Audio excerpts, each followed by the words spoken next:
শাশুড়ির যোগ্য বৌমা, লিখেছে মৌসুমী ঘোষ।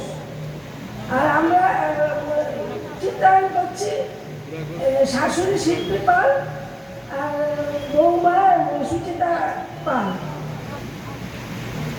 আরম্ভ করছি। তিক্ত শাশুড়ির যোগ্য বৌমা। বৌমা বৌমা আসো দেখি বাচ্চা, একটু আমার পাশে এসে বসো। এবার তোমাকে তোমার সংসারে সব বুঝিয়ে দিই। এসো বসো। হ্যাঁ মা, বলুন। আমাকে আবার এখনই কেন এইসব বলছেন মা? আপনি তো আছেনই আমার পাশে। আমি আস্তে আস্তে আপনার থেকে সব শিখে নেব। হ্যাঁ হ্যাঁ, সে তো আমি আছি। তবে দেখো, আমার খোকা কত কষ্ট করে উপার্জন করে মাথা ঘাম পায়ে ধরে সারা বছর থাকে। সেই কষ্টটা আমাদের বুঝতে হবে না? সে তো নিশ্চয়ই। আপনি যেভাবে এতদিন সংসার করেছেন, আমিও চেষ্টা করব আপনার মতো করতে। চেষ্টা না বৌমা, চেষ্টা না, হতেই হবে। শক্ত হাতে আমাদের সংসারে হাল ধরতে হবে। আচ্ছা, আপনি যা বলবেন। এমনিতেই দেখো, এই কয়েকদিন হলো তোমাদের বিয়ে হয়েছে।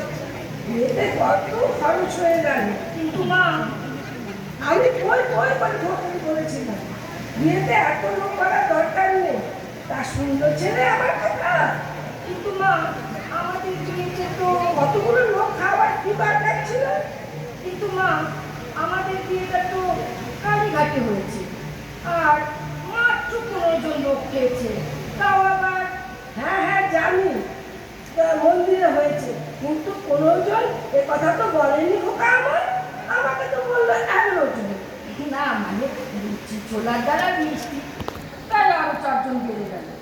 আমি বারণ করেছিলাম, আমার কথাও শুনলো না। শুনবে না, এ ছেলে একটা কথাও শুনবে না, বোঝে না। যদি দুটো পয়সা থাকে তো তোদেরই থাকবে। আপনি সত্যি ঠিকই বলেছেন, একদম ঠিক কথা বলেছেন। অনেক খরচ করে ফেলেছে। আচ্ছা শোনো, যা গেল টাকা ফিরে আর পাবে না, তাই এবার থেকে তোমাকে বুঝে চলতে হবে। ঠিক আছে। মা জানে, বিয়েতে আমার মামাকে আসতে বলা হয়নি তো, তাই মামা সামনের সপ্তাহে আসবে আমাদের বাড়ি। হ্যাঁ, আমার বাচ্চা তা একা আসবে না সপরিবারে?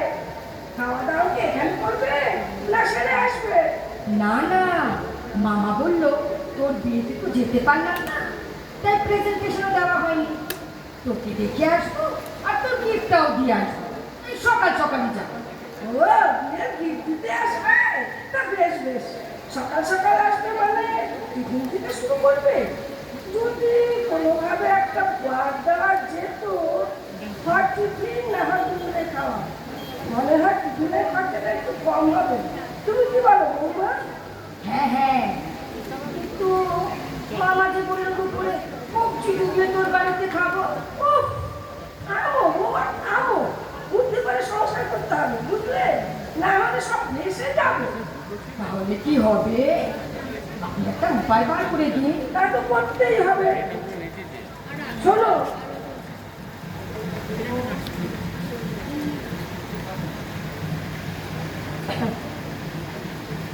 তা তো করতেই হবে। শোনো, মামা এসে চা চাইবার আগে বড় গ্লাসের 1 গ্লাস শরবত দেবে। চা দিলে আবার বিস্কুটও দিতে হবে, তাই আগে শরবত দিয়ে দেবে। নুন চিনি লেবু দিয়ে তো? আরে না না, আমি হরিণের বাতাসা পাশের মন্দির থেকে এনে এনে কৌটো ভরে রেখেছি, চা দিয়েই করবে সব। জলও পারে বাতাসও মন্দিরে, তাই আমাদের নো খরচা। কিন্তু মা, মামা যে দুধ দিয়ে চা খেতে খুব ভালোবাসে। সে কি বৌমা, তুমি তোমার মামার শরীরে একদম সচেতন নাও যে? এই বয়সে দুধ চা খাওয়া ভালো নাকি? মামাকে বোঝাবে এইসব একদম না খেতে। তাছাড়া বুঝতে পারছো না চায়ের কত খরচা, গ্যাস, দুধ, চিনি, চা পাতা। ঠিকই বলেছে, আপনি সত্যি ঠিক বলেছেন। আমি মামাকে বুঝিয়ে বলবো। আর মা, টিফিন টিফিন কি দেবো?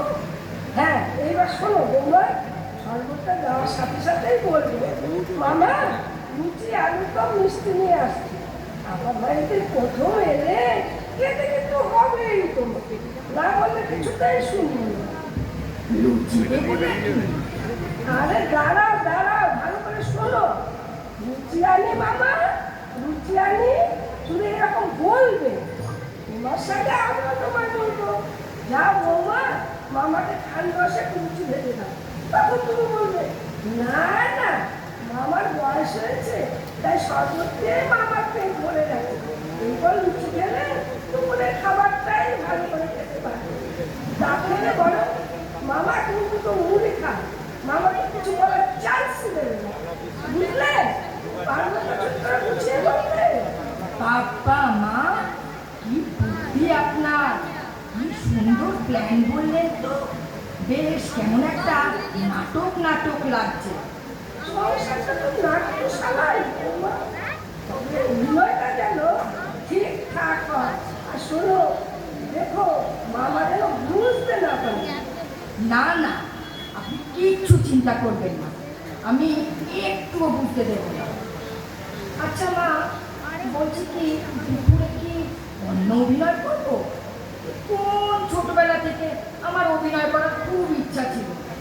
আপনার কাছে এসে সেই ইচ্ছা, সেই শখ আমার মিটবে। হ্যাঁ, সংসারটা তো নাট্যশালাই বৌমা, তবে অভিনয়টা যেন ঠিকঠাক হয়। আর শোনো, দেখো মামা যেন বুঝতে না পারে।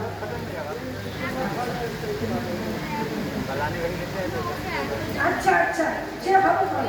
দুপুরে কি রান্না করবে শোনো, আমি বন্ধুদের বাড়ি থেকে পুঁই শাক এনে দেবো। ওদের বাথরুমের ছাদে অনেক হয়েছে, দেখে রেখেছে। আর শ্যামলির মা একটা লাউ দেবে বলেছে, আজ এনে দেবো। কি দিয়ে করবো মা লাউটা? চিংড়ি মাছ দিয়ে? আচ্ছা, চিংড়ি মাছ দিয়ে লাউ করতে চাইছো? আচ্ছা তাই করো। আমি 100 গ্রাম ছোট ছোট চিংড়ি এনে দেবো, সবটা আবার দিয়ে দিও না। তার থেকে 25 গ্রাম নেবে আর 75 গ্রাম রেখে দেবে। চিংড়ি মাছের গন্ধে দেখবেন লাউটা জমে গেছে। আর কি হবে মা? কচি পাতা। আমার মামা কচি পাতা ঝোল খেতে খুব ভালোবাসে। আরে না না, শোনো শোনো, তুমি তো আবার সেই ভুল করতে যাচ্ছ। আমি তো ভাবলাম দুপুরে খাওয়াবো পুকুরের ছোট বাটা, আর তুমি বলছো কচি পাতা। আরে মামার বয়স হয়েছে, সেটা ভুলে গেলে চলবে কেন? এই বয়সে ওসব কচি পাতা তারা হজম হবে না। এই বয়সে ছোট ছোট মাছ খেতে হয়, যেমন মোরলা, চুনো, বাটা, এসব ছোট ছোট মাছ।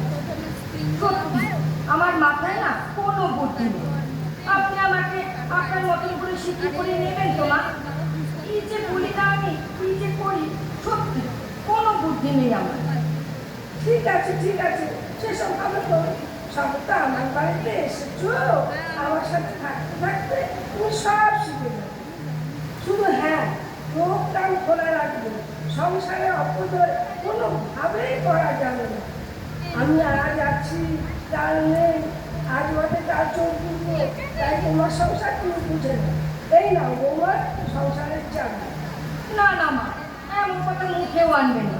কত ভাগ্য করে আপনার মতন শাশুড়ি পেয়েছি। চোখ বুঝবে আপনার সত্যি। আপনি আমাকে অভিনয় করার সুযোগ দিচ্ছেন, আপনাকে আমি কোথাও যেতেই দেবো না। আচ্ছা আচ্ছা, মন খারাপ করো না, চাকরি গোছাটা ভালো লাগছে। ঠিক আছে, আমার কাছে থাক। কচি মেয়ে তুমি, তোমার আর কষ্ট দেবো না। শোনো, শেষ পাতে মামাকে মিষ্টি দিতে ভুলো না। কালীঘাটের প্যারা রাখা আছে, দিও কেমন? আর হ্যাঁ, কথায় কথায় গিফটটা যেন ভুলো না, বুঝলে?